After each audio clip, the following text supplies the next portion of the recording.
Hi, I just wanted to put this video together to show you the patterns that I'm using to make masks with. So here we go. So first I take my fat quarters and I cut them into 3 masks. They measure out to be 7 by 15. And then I take and iron them, these little edges over about a 1/2 inch on both sides. There, I just do a zigzag down that edge where I ironed just to create a seam.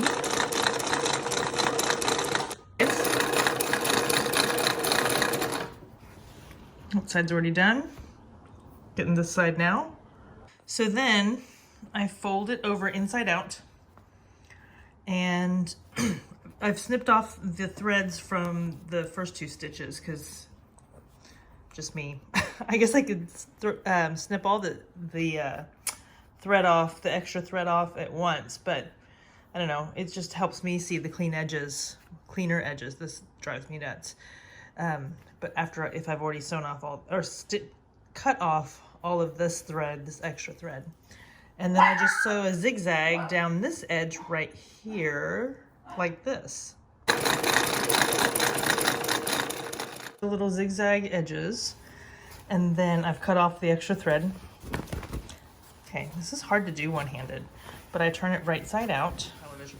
And then I switch, well, I can't do this one-handed either, but I switch it so that it's a straight edge instead of a zigzag. So that's straight edge, or straight sewing. I have it set up so that the needle is all the way on the right-hand side, so that when I sew the pockets for the strap, it's as close to the right edge as possible, just like that one is.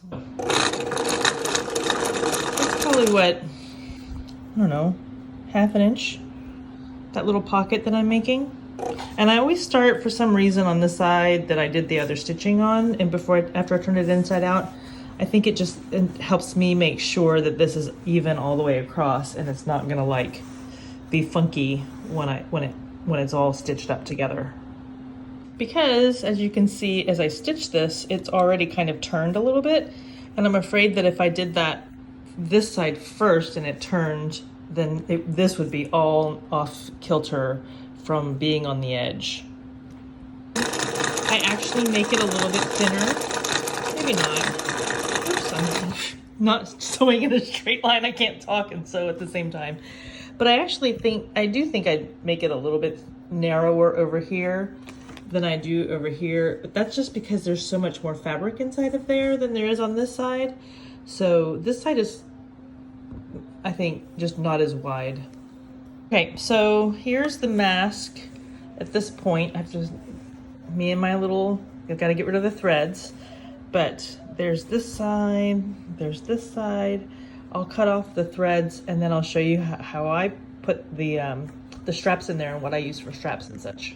Okay, so the final part is just the straps, and I use this twill tape.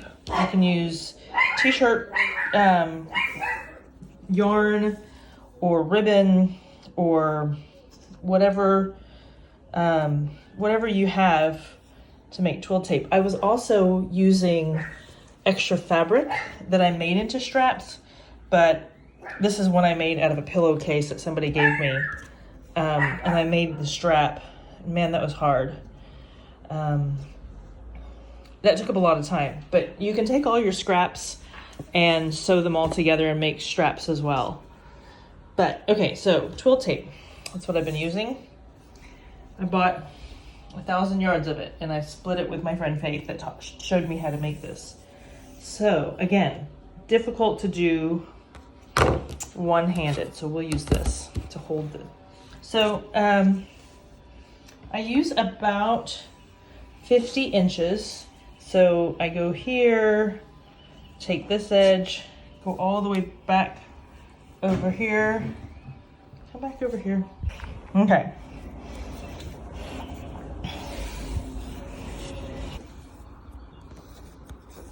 I use somewhere between 48 and 50 inches of this.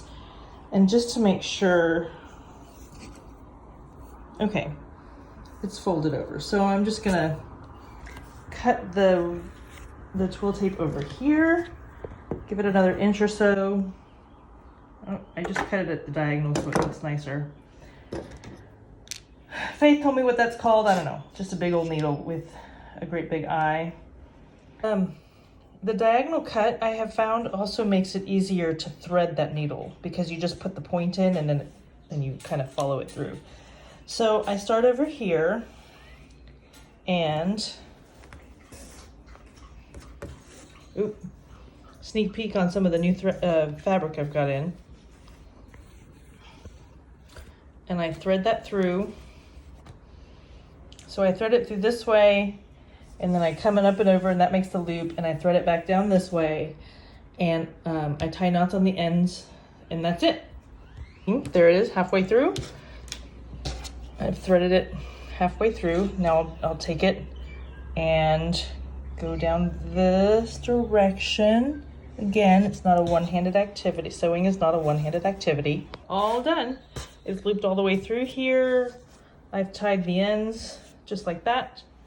And another option is to take whatever side you're gonna make the bottom, which would be over here actually. And you could sew that shut so that people can put a filter in there and it won't fall out the other side because it does go all the way through. But honestly, if somebody were to put like a coffee filter or another piece of fabric or something in there to make a filter, once they cinched it, it's gonna stay just, you know, it's gonna stay in there, no issues.